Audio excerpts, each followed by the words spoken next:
Hello, so welcome back to my channel, and it's been a really long while, and today we are going to talk about the brand new update in which the base MDC has been increased to 12 million. You do also get more MDC from your armor, and you can actually get MDC from Mythic right now, but they do have to be exalted to at least level 31 in order to get MDC. And this is the table that shows the various MDC stats.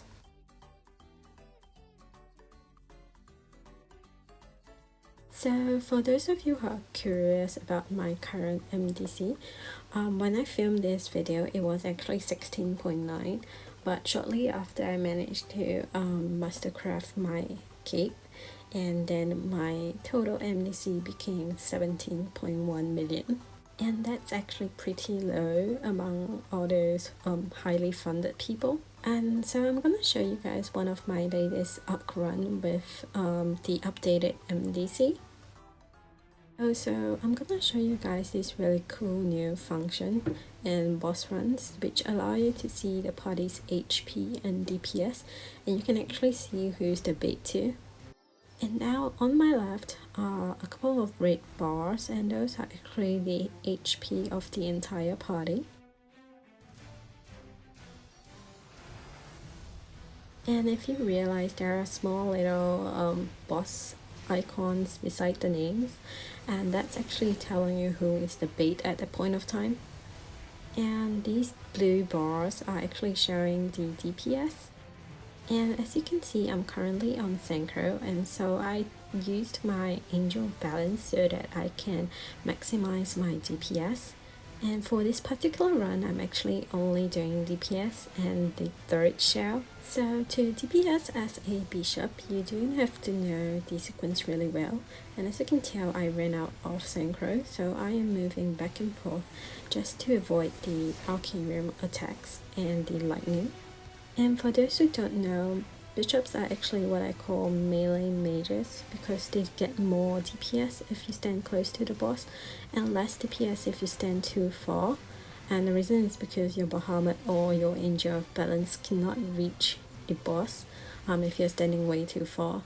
So the best range in which you want to stay at is at the edge of the lightning.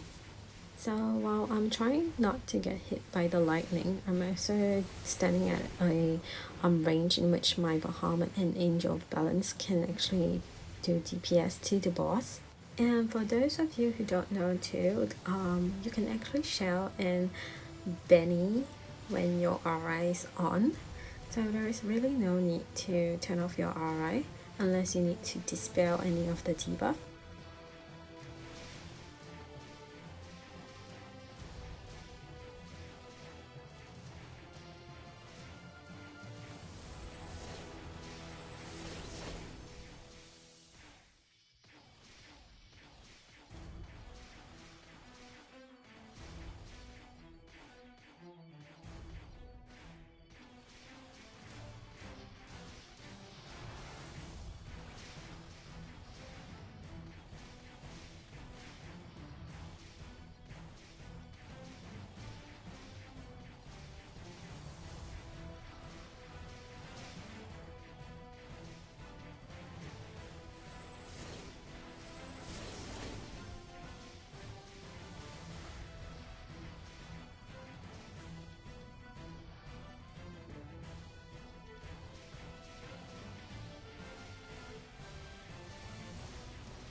So some people have told me that it's been increasingly difficult to get a third bishop or a phantom to do the third shell, and there is an alternative if you can't find any of those two classes, and which is to get your paladin to stun the third crack. So ideally your paladin should not stun after the 40% crack, And so at this point of time, if I had no phantom or third bishop, I would not stun this particular DR. Now you also have to remind your team to stop hitting at the DR, because there won't be any stun anymore for the DR.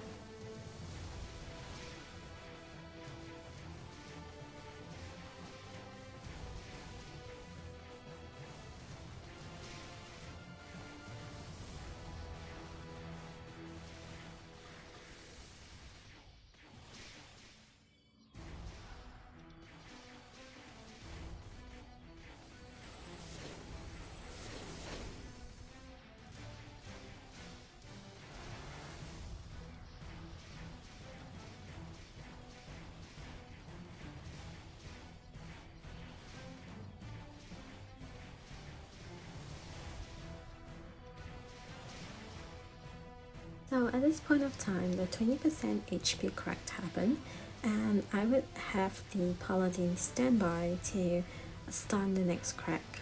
And just to recap, this is only for parties who have no phantom or third bishop.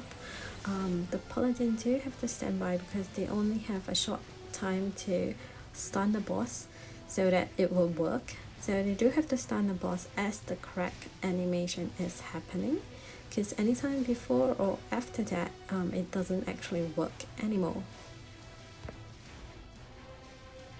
This is when you stun the boss.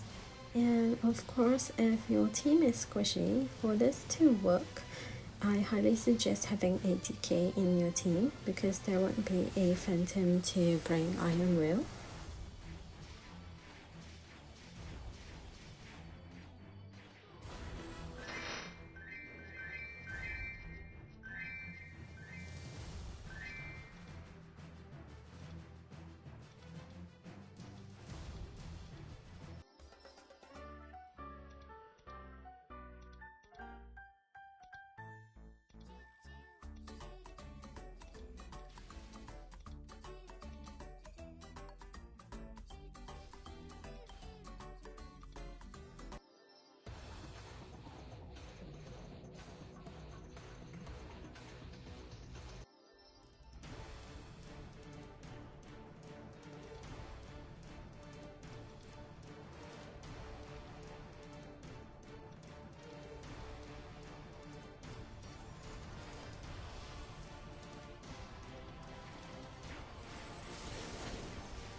So that's it for my video. Thank you for watching. If you want to see a video with the paladin doing the third crack, please do comment that below in the comment section.